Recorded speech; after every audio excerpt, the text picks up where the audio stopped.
오늘 우리 쇼쇼이들한테 보여드릴 인사를 안 했네. 인사부터 다시 하고 시작할게요. 안녕하세요. 오늘 숍숍TV 신년 맞이 언박싱 스페셜 끊임없는 언박싱으로 일단 신년의 즐거움을 선사하겠습니다. 언박싱 내용은 뭐냐면 제가 2022년 12월 1일부터 3일까지 도쿄에 다녀왔습니다. 이제 저 못지않게 쇼핑이나 물건을 좀 좋아하는 친한 동생과 동행을 해서 다녀왔고, 일본이 엔화가 좀 낮잖아요. 그래서 제가 갔을 땐 950원, 60원 정도 했습니다. 지금 현재 시점의 엔화 환율은 여러분들이 한번 살짝 검색을 하면서 영상을 보시면 조금 더 이해하는 데 도움이 되실 수 있어요. 일단 제가 샤넬에 갔어요. 일본 안에 샤넬이 그나마 매장이 굉장히 많습니다. 그래서 그냥 가까운 샤넬 매장에 긴자 인근에 있는 어떤 매장에 갔고, 겉에서 봤을 때는 뭔가 멀쩡하게 보였는데 이제 들어가가지고 깨달은 건 물건이 없구나. 그냥 이렇게 쇼윈도에만 있어요. 그리고 들어가면 물건이 없어요. 굉장히 희한한 물건이 있어. 이런 게 나와? 하는 그런 물건만 사실은 있었어요. 이런 색깔도 출시해? 하는 그런 컬러. 이런 신발이 팔려? 하는 이제 그런 디자인의 신발. 일단 물건이 거의 없었어요. 한국 분들이 일단 굉장히 많이 사가셨다고. 그래서 그냥 이것저것 구경만 하고 이제 가격이 어느 정도 괜찮은가? 이것만 좀 조사를 끝내고 나오려다가 나오는 길에 크루즈 컬렉션에서 나왔던 슈즈. 이게 우리나라 매장에서는 좀 없었거든요. 이렇게 크루즈 컬렉션에서 나온 운동화를 한 켤레 구매를 했습니다. 샤넬의 이제 크루즈 컬렉션은 한겨울에 봄, 여름 상품이 나오는 거라서 3, 4월에 이제 날이 풀리기 시작했을 때 딱 신으면 굉장히 산뜻하겠다 싶어서 구매를 했고, 제가 최근에 이 명품 브랜드의 운동화를 거의 구매한 게 없었어요. 소위 명품 브랜드의 운동화가 조금 촌스러운 제품들이 많다고 저는 느꼈었거든요. 제가 본 중에 가장 약간 스포티하면서 좀 담백한 디자인이에요. 이렇게 바닥에도 샤넬 로고가 여기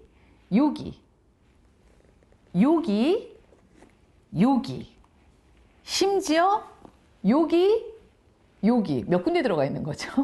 이렇게까지 할 필요는 없지 않나. 그리고 여기 이렇게 들어가 있습니다. 나는 담백한 디자인이라고 생각했는데 찾아보니까 너무 현란하게 로고가 많이 들어가 있어서 그렇네. 그래도 막 엄청 이렇게 딱 봤을 때 과하지는 않아서 개인적으로 좀 마음에 들었어요. 또 하나 나오다가 진짜 간결한 어떤 선글라스를 그려보시오 하면은 그냥 그리는 그런 디자인의 선글라스가 있어서 마음에 들어 샀어요. 들어봐도 엄청 가볍습니다. 그냥 쬐꼬맣게 샤넬이라고 철자가 그냥 쓰여 있어요. 그래서 선글라스를 썼을 때도 멋있어 보이려고 쓴 느낌, 세련돼 보이려고 쓴 느낌, 화려해 보이려고 쓴 느낌, 그런 게 없는 그냥 선글라스.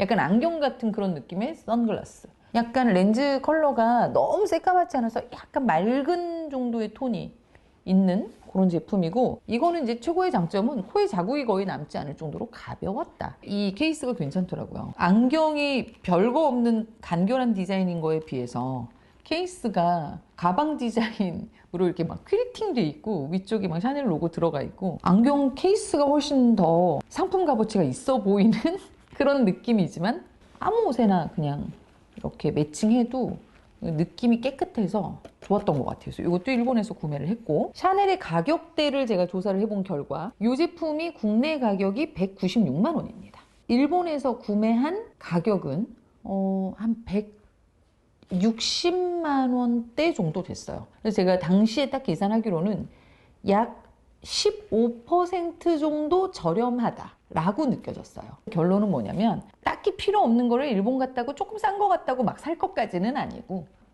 그래도 이게 한국보다 한 15% 정도 저렴하구나.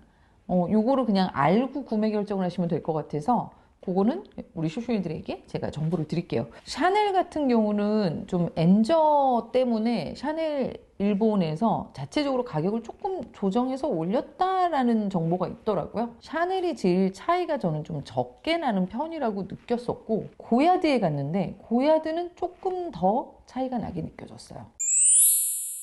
자, 고야드에서 구매한 걸 보여드립니다. 제가 이 가방을 몇 년째 엄청 잘 쓰고 있는데 그냥 미니백 같은 거 들거나 했을 때 소지품 가방으로 제가 많이 들었어요. 그래서 처음에는 가죽으로 돼 있는 스트랩으로 쓰다가 물건을 많이 넣어서 불편해서 나중에 이 패브릭 스트랩을 별도로 구매했을 정도로 굉장히 제가 잘 쓴 가방입니다. 이거는 한국 그 신세계 강남점에서 제가 구매를 했고 구매한 지 한 2년, 3년 정도 된 것 같아요. 그래서 요걸 샀어요. 요거를 지금 오렌지 색상으로 구매를 했습니다. 원래 제가 노렸던 컬러는 사실은 화이트, 블루를 사려고 그랬나? 아니, 그랬어요. 근데 뭐 없었어요. 고야드도 마찬가지로 물건이 많은 상태는 아니었어요. 한국에서는 지금 요거 끈 포함해서 구매를 하려면 300만 원이 아마 넘을 거예요. 매장가가. 근데 이 제품은 240 정도였던 것 같거든요. 제 기억에. 그래서 가격 차이가 좀 꽤 난다라고 저는 생각을 했습니다. 그래서 고야드 추천.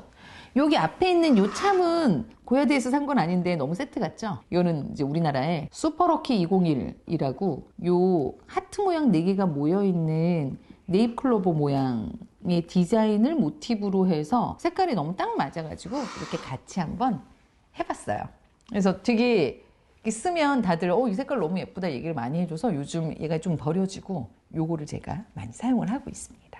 가는 김에 이거 좀 망설였는데 때 탈 것 같아서 사고 싶어서 샀어요. 흰색 샀습니다. 흰색 제가 보관을 눕혀놔서 해서 여행 가방 55 사이즈로 구매를 했어요. 50 사이즈가 필요했는데 없었어요. 그래서 55 사이즈를 구매를 했고 이 제품은 약간 옆부분이 접혀 있는 대신에 물건을 넣고 뭐 예를 들면은 요런 데를 이렇게 열면은 그냥 사각형으로 이렇게 펼쳐서 쓸 수 있는 이렇게 사각형으로 펼쳐서 쓸 수 있는 그런 그 장단점이 있어요. 보잉백이 재고가 있어서 화이트 색상을 구매를 했어요. 근데 이것도 한국보다 20% 이상 솔직히 저렴하더라고요. 그 일본 최근에 다녀오신 분들은 많이들 또 느끼실 것 같은데 엄청 친절한데 그 친절함 속에 싸늘함. 약간 그게 있잖아요. 한국 사람들은 약간 적응 못하는 그 사람들의 어떤 포인트가 있거든요. 저거는 어떤 색이 있습니까? 옐로우. sold out. 이러는 거예요. 그래서 그러면 오렌지? 오렌지. sold out. 이걸 전 컬러를 내가 얘기를 다 물어봐야 이 사람이 대답을 해주나? 가격이 얼마냐 물어봤더니 어디서 수첩을 꺼내요. 그래서 수첩을 꺼내가지고 이렇게 열면은 여기에 요거를 이렇게 줄을 가지고 이렇게 되면 끝에 가격이 이렇게 나와 있어요. 그래서 줄을 이렇게 대가면서 이거는 얼마다 이렇게 동그라미를 쳐서 저한테 이렇게 보여주는 거예요. 그래서 와 진짜 일본 사람들은 참 독특하다. 분명히 굉장히 친절한 서비스를 받는 것 같은데 뭔가 이렇게 소비자를 굉장히 불편하게 한다든지 아니면 뭐 결제를 뭐 잘못한다든지 이런 실수를 하는 거에 대해서 사실 이렇게 썩 아주 기분 좋은 기억으로 갖고 돌아오지는 못했어요. 그러니까 결론은 뭐냐면 역시 한국 사람이 최고고 한국 사람들이 진짜 똑똑하고 눈치도 빠르고 하면 하고 얘기해 주잖아요. 내가 여러분 이거 무슨 색을 갖고 계세요? 이러면 바로 저희는 옐로우, 노랑, 검정, 빨강 그 다음에 안쪽에 들어가는 텐 컬러가 따로 있고요. 최근에 그레이 색상이 입고되는데 보여드릴까요? 초록은 매진입니다. 이렇게 정말 일목요연하게 나한테 정보를 주잖아요. 근데 그거를 딱 경험하고 나니까 나는 한국 사람이구나. 이걸 이제 답답해서 나는 못 견디는구나. 역시 한국 사람이 최고다. 자, 이렇게 해서 쇼쇼 언니의 구매한 제품들 간단하게 좀 보여드렸고 막 어마어마하게 많이 사지는 않았어요. 근데 그래도 그 요즘에 일본에 쇼핑하러 가는 사람들이 굉장히 많다고 하는데 과연 무엇을 그렇게 쇼핑하러 가는지 과연 갈 어떤 필요가 있는지를 우리가 또 알고 갈지 말지를 정해야 되니까 이렇게 간단하게 제가 정보를 좀 드려볼게요. 오늘은 여기까지 일본 여행 편이었습니다. 여러분 안녕.